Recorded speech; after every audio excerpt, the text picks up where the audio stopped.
Scared Stiff Part 2. The world kept spinning outside the cold gray walls, and with every day he spent away from Jimmy, Robert could truly feel himself dying inside. People would look at him through narrow slitted gazes, sizing him up, for what, he wasn't quite sure, but their gazes left him cold and nauseated every time he saw them. Robert's saga really began 25 years ago. Robert's dad was a military man who was wounded in the war. He was honorably discharged and quickly found a job with a security company shortly after leaving his military lifestyle and career behind him. Thomas was Robert's father. He had a wife and one young son. His biggest happiness came from watching his son Robert growing up. Thomas provided a loving family and was well respected by everyone in the community he lived in. He and his family had many friends and acquaintances to help with little odds and ends. There seemed to be no end to the number of people who wanted to show they cared for the man who dedicated himself to his country. Thomas's family really wanted for nothing. He had everything set up to give them love and provided them with everything they could ever want. Things were going smoothly, and Robert was progressing nicely in grade school and into high school. He had gone from being a curious tot with dark hair and bright green eyes to a young man eager for a future that was, by all accounts, looking bright. When Robert entered 11th grade, he first encountered other students who sold drugs, but he never was interested. His father had encountered some people during his time in the war who had started using and abusing drugs to cope with the pain they felt as a result of their injuries. Robert remembered listening to his father's stories, sitting wide-eyed at his father's knee, and promised with all the seriousness of a 9-year-old that he would never do anything like that.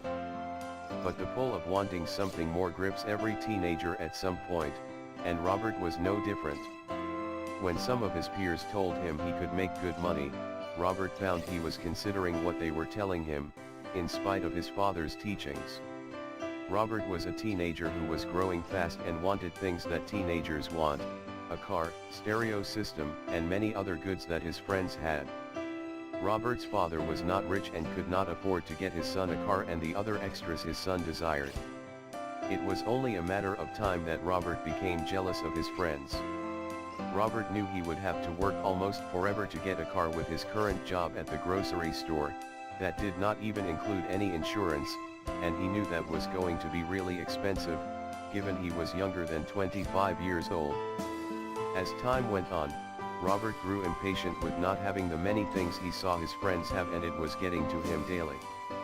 After having a long talk with his father, Robert realized that he was going to have to take things into his own hands.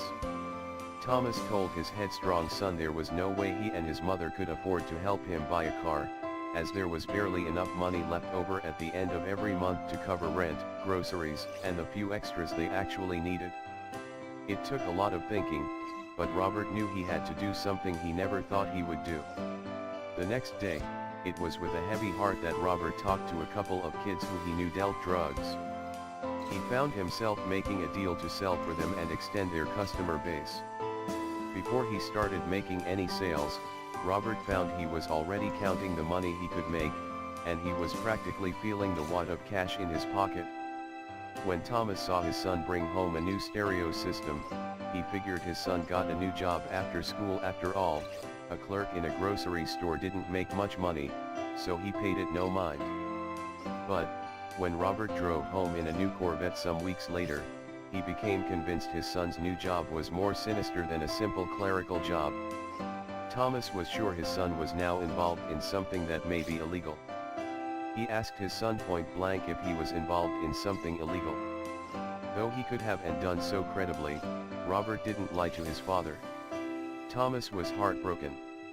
Thomas had told his son from the time he was 3, how dangerous drugs were and to stay away from anything or anyone that had anything to do with drugs. Robert always agreed with his father and promised that he would never get involved. Now, Robert was admitting to his father he was dealing drugs, and even though he was not himself taking drugs, he was still helping others get high.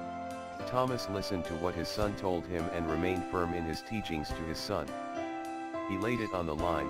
He told Robert that if he should get caught, and the chances were good, he would not help him if he should get caught and thrown in jail.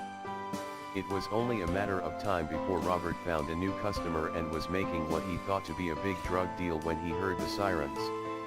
The man making the deal was a drug informant working undercover, and before Robert knew exactly what was happening, he was face down on the pavement, feeling an officer's hard knee digging into the small of his back. It was no use fighting anymore, he was caught, and he knew he was in significant trouble. Gritting his teeth, he called his father from jail.